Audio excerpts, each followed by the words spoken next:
Hello everyone, my name is Sapna and I welcome you all to the YouTube channel of Entire Tech Solutions. In this video, we will calculate the contribution of atoms which are present at different lattice sites.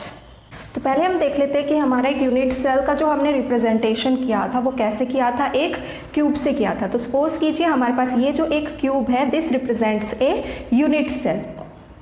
तो ये हमारा एक unit cell हो गया। अब space lattice कैसे बनेगी इससे, जब यही यूनिट सेल बार बार रिपीट होगा, ठीक है, एक्स डायरेक्शन में भी रिपीट होगा, मतलब ये आगे ऐसे कंटिन्यू होता रहेगा, वाई डायरेक्शन में भी रिपीट होगा, मतलब उधर भी ये ऐसे कंटिन्यू होता रहेगा, एंड जेड डायरेक्शन कौन सी होगी, अब एक सपोज करो लेंथ हो गई, एक क्या हो गई, ब्रेड्थ हो गई हमारी, तीसरी क्या होती है हमारी हाइट। तो ऊपर भी यही यूनिट सेल क्या होगा हमारा रिपीट होगा। तो ये हमारी बन गई क्या, स्पेस लैटिस। ये ऐसे x में भी चलेगा, यही y में भी चलेगा, और ये अगर हम इसका एक स्मॉलेस्ट रिपीटिंग पोर्शन देखें तो वो क्या है हमारा, ये एक क्यूब, और इसी क्यूब को हम बोलते हैं क्या कि क्या है ये हमारा, this is a unit cell.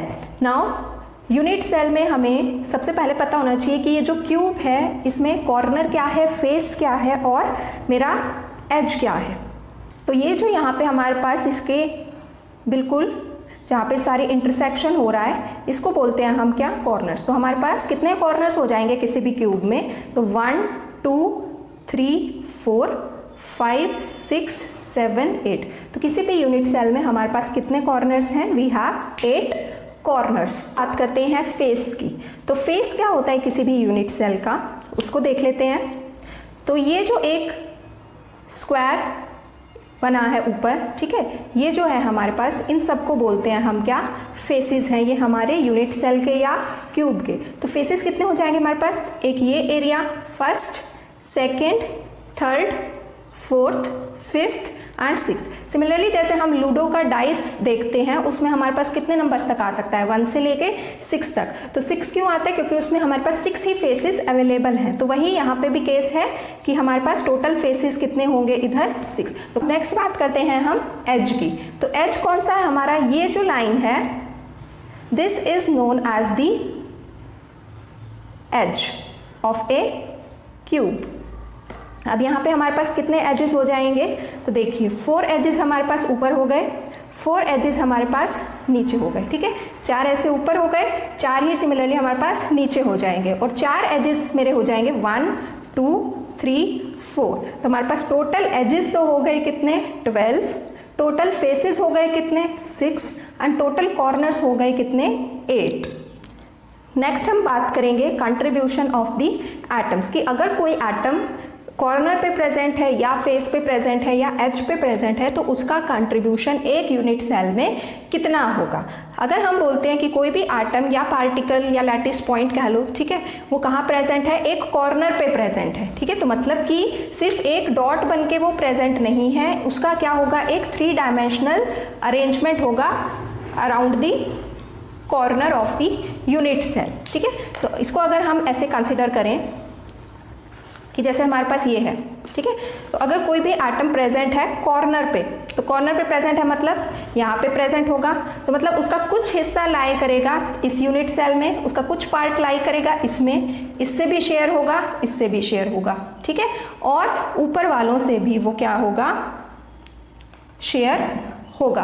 तो अगर मैं कहूँ कि एक वो जो लैटिस पॉइंट था या वो जो एक एटम था वो कितने यूनिट सेल्स के अंदर डिवाइड हुआ है, तो 1 2 3 4, और इसको भी मैं ऊपर रख दूँ तो ये कितने हो जाएंगे, टोटल 4। तो वो एक एटम जो है जो कि कॉर्नर पे प्रेजेंट है, that is shared between the 8 unit cells, ठीक है। तो मतलब कि 8 यूनिट सेल्स पे कितने एटम हैं, एक एटम है, तो एक यूनिट सेल पे कितना एटम आएगा मेरा, 1/8। इसीलिए जो हमारा कंट्रीब्यूशन होता है ऑफ द कॉर्नर, अगर कोई एटम हमारा कॉर्नर पे प्रेजेंट है तो उसका contribution to this unit cell, एक सिंगल यूनिट सेल में उसका कंट्रीब्यूशन होगा कितना, 1/8।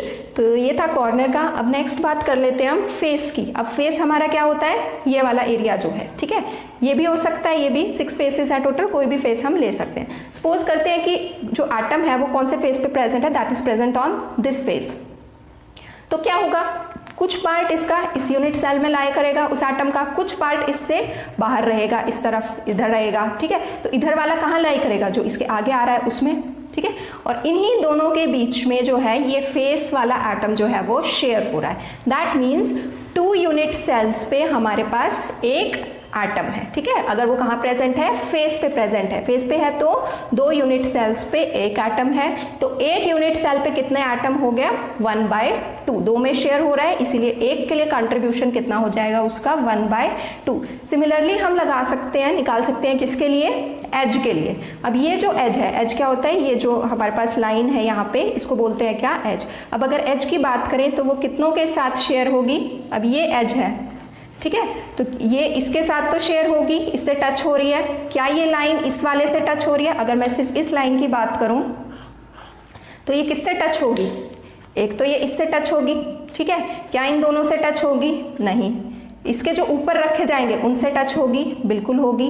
तो कितने के साथ शेयर होगा एक एटम, अगर वो एज पे प्रेजेंट है तो वो शेयर होगा कितनों के साथ, 1, 2, 3 एंड 4 यूनिट सेल्स के साथ। तो मतलब कि 4 यूनिट सेल्स पे एक एटम, तो एक यूनिट सेल पे कितने एटम, 1/4 एटम्स। तो इसीलिए हमारा कंट्रीब्यूशन जो है कॉर्नर के लिए कितना होता है, 1/8, फेस के लिए कितना होगा, 1/2 एंड एज के लिए कितना होगा, 1/4। और सिचुएशन आती है हमारे पास जो जिसमें हमारे पास होता है कि जो एटम है वो प्रेजेंट है एट द बॉडी सेंटर। अब बॉडी सेंटर में क्या होता है कि ये जो हमारे पास क्यूब है इसके अंदर प्रेजेंट है वो एटम, ठीक है, और वो किसी से भी शेयर नहीं होता। जैसे कि कॉर्नर किसी और के साथ शेयर हो रहा था, फेस भी शेयर हो रहा था, एज भी शेयर हो रहा था, लेकिन जो एटम इस क्यूब के अंदर प्रेजेंट है वो तो इसी के अंदर प्रेजेंट रहेगा। अब इसके अंदर ही प्रेजेंट रहेगा तो उसका कंट्रीब्यूशन टोटली सिर्फ इसी यूनिट सेल के लिए है, इसीलिए उसका कंट्रीब्यूशन होगा कितना, that will be equal 1। Now we calculate the number of particles in the different unit cells. For example first हमारे पास क्या है, सिंपल क्यूबिक है, second is the body centred cubic cell and third is the FCC which is the face centred cubic cell. तो simple cubic में total number of atoms कितने present होंगे, similarly बाकी दोनों में टोटल नंबर ऑफ एटम्स कितने present होंगे। अब सिंपल क्यूबिक में कैसे कैलकुलेट करेंगे हमें पता है कि इस सिंपल क्यूबिक में हमारे एटम्स जो हैं they are present only at the corners. तो अभी हमने देखा कि हमारे पास कितने कॉर्नर्स हैं टोटल वी हैव 8 कॉर्नर्स, और हर एक का कंट्रीब्यूशन कितना निकाला हमने, दैट वाज इक्वल टू 1/8। तो टोटल नंबर ऑफ एटम्स वहां पे कितना हो जाएगा हमारा, that will be equal to 1 atom. Next we calculate it for the body centered cubic. अब body centered cubic में कहाँ प्रेजेंट है, एक तो कॉर्नर्स पे प्रेजेंट है, सेकंड हमारा प्रेजेंट है किस पे, बॉडी सेंटर पे। अब कॉर्नर्स कितने हैं टोटल 8 कॉर्नर्स है, 8 के 8 पे हमारे जो यूनिट सेल है वो प्रेजेंट है, और हर एक कितना कॉन्ट्रीब्यूट कर रहा है, ईच इज कॉन्ट्रीब्यूटिंग 1/8। तो कॉर्नर्स के लिए तो कॉन्ट्रीब्यूशन मेरे पास ये आ गया, प्लस में जो बॉडी सेंटर में प्रेजेंट है वो कहाँ पे प्रेजेंट है, वो पूरा का पूरा जो है यूनिट सेल को बिलोंग करता है, therefore its contribution will be equal to 1। तो ये हमारा कितना हो जाएगा, 1 + 1 this will be equal to total 2। तो बॉडी सेंटर्ड क्यूबिक सेल में अगर हम बोलें कि टोटल नंबर ऑफ एटम्स कितने प्रेजेंट हैं, तो we will say that total 2 atoms are present. Next is the face centred cubic cell. अब इसमें हमारा कहाँ प्रेजेंट है, कॉर्नर्स पे plus at the centre of each face. तो कॉर्नर्स के लिए फिर से हमारा क्या हो जाएगा, 8 कॉर्नर्स, हर एक का कंट्रीब्यूशन 1/8 प्लस टोटल फेसेस हमारे कितने हैं 6, और हर एक का कंट्रीब्यूशन हमारा कितना है 1/2। तो ये कितना हो जाएगा हमारा 1 प्लस ये कितना हो जाएगा हमारा 3। तो अगर FCC की बात करें तो total 4 atoms are present and in simple cubic we have only 1 atom.